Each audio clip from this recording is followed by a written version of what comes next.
Hello and welcome back to somebody on the Football Zone and to a weekend previewing the Premier League games coming up this weekend. But before they do that, we're going to do a quick review of the midweek action we've seen, starting off with a big game in the Premier League. Arsenal were 2-0 up and cruising against Wolves, but a 94th minute equaliser from Tomadozi, 19 years old, sealed a point for Wolves and really put Arsenal's title picture in chaos. It wasn't a great performance. It looked like they may do enough, but no, 5 points ahead. Man City have a game in hand, and I mean those implosion talks are going to keep continuing, aren't they? But an incredible collapse from Arsenal. For Newcastle, though, there was nothing of the sort. They dispensed the Karabag 6-1 very easily, 5-0 up at half-time. I mean, brilliant performance from them and something they'll be looking to carry on more often, you'd say. Nottingham Forest under Vitor Pereira, a really good first win for them. 3-0 win away at Fenerbahce, and means they're pretty much through into the knockout rounds of the Europa League, you suspect. And in the Conference League, Crystal Palace drawing 1-1 away at, I don't even know how to pronounce that team, to be honest. Disappointing result, but you still expect they'll have enough to make it through. Moving on then to the Premier League preview, and starting off with Aston Villa against Leeds at Villa Park. And this is an interesting game. I mean, Villa obviously, their title prospects I think pretty much gone, but they are looking good as things stand for a Champions League spot. So it's going to be interesting to see how it really goes here.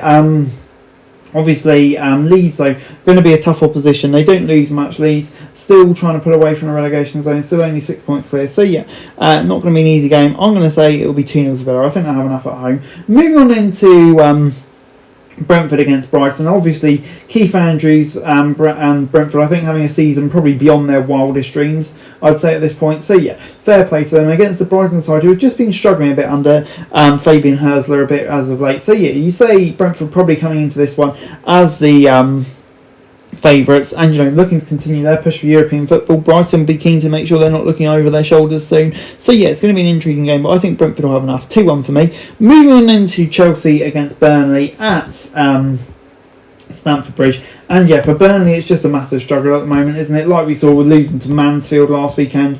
But Chelsea, been a bit inconsistent as of late. In 5th place, still very much in the battle for the top 4-5 spots, whatever it will be, and get Champions League football, which will be their goal for this season. For Burnley, I've got very little faith in them, to be honest. I'm going to say it will be a win for the Chelsea. Moving on then to the next game, which is between West Ham and Bournemouth. And this is an interesting game. West Ham obviously on a pretty solid run at the moment, but Bournemouth are too. So it's going to be an interesting game. I think both teams will be going for this one. Bournemouth back into the top half. West Ham, their recent upturn in form, and I think that a few weeks ago maybe they looked dead and buried, but now I think they will very much fancy their chances of staying up. So it's going to be an interesting one. I'm going to say it'll be a West Ham win. Moving on into Manchester City against Newcastle at the Etihad, and Manchester City, starting to find their groove now, aren't they? Against the Newcastle side, who, to be fair, have picked up in both competitions 2 very impressive away wins at Newcastle and Aston Villa in the Cup. So it's not going to be an easy game for Man City, but you'd say the formula on it kind of feels like we're just entering Man City's kind of time of the season, doesn't it? And can they really kick on? It'll be interesting to see if they can this year, but I think they'll get the win here. I'm going to say it'll be 2-0 to City. Moving on into Crystal Palace against Wolves at Selhurst Park. And Wolves, it's not going well for them at the moment, is it? They're pretty much down. Crystal Palace, 13th place. It's going to be an interesting game, this one. Obviously their form's been a bit shaky as of late.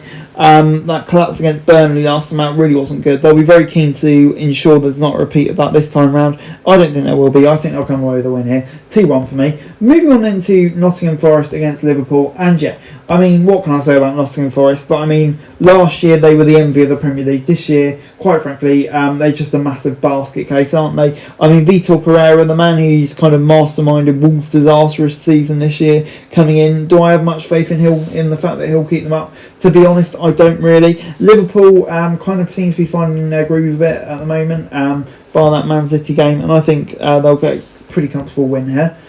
Sunderland face Fulham at the Stadium of Light, and another interesting game between these sides. Sunderland, their form's kind of maybe dipped off a tiny bit.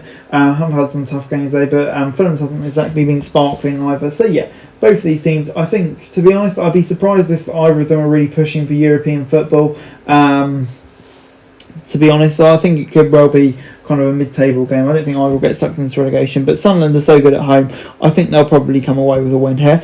Moving on into the North London derby, Tottenham against Arsenal, and Igor Tudor, a name I wasn't aware of, to be honest, taking over at Tottenham. I guess his main goal, unbelievable, is to steer them away from the relegation zone. Against an Arsenal side, though, obviously North London derby is going to be a very, very tough start for him, isn't it? And you feel like with the quality Arsenal got, the mounting pressure that's going to come, you feel like this is a game that Arsenal really will be looking to win, and you fear it could be quite a tough instruction for Mr. Tudor. Moving on into Everton against Manchester United, Monday Night Football, and yeah, this will be an interesting game. Manchester United obviously had a while off since that draw with West Ham. Everton, I mean, form's a bit inconsistent at the moment, isn't it? I'd say they're probably a better team away from home than they are at home. So yeah, it's going to be interesting to see if Everton can come away with the win here. If Manchester United can pick up where they left off in terms of good form, I think it could be quite a close game, this one. I'm going to say Manchester United may just nick it. 2-1 for me. Video. Thanks very much for watching. Remember to like, share, subscribe, follow us on our socials, link in the description below for daily football news, meme and content. Subscribe for our other channels on screen right now, that'd be greatly appreciated. Thanks very much for watching. Peace out.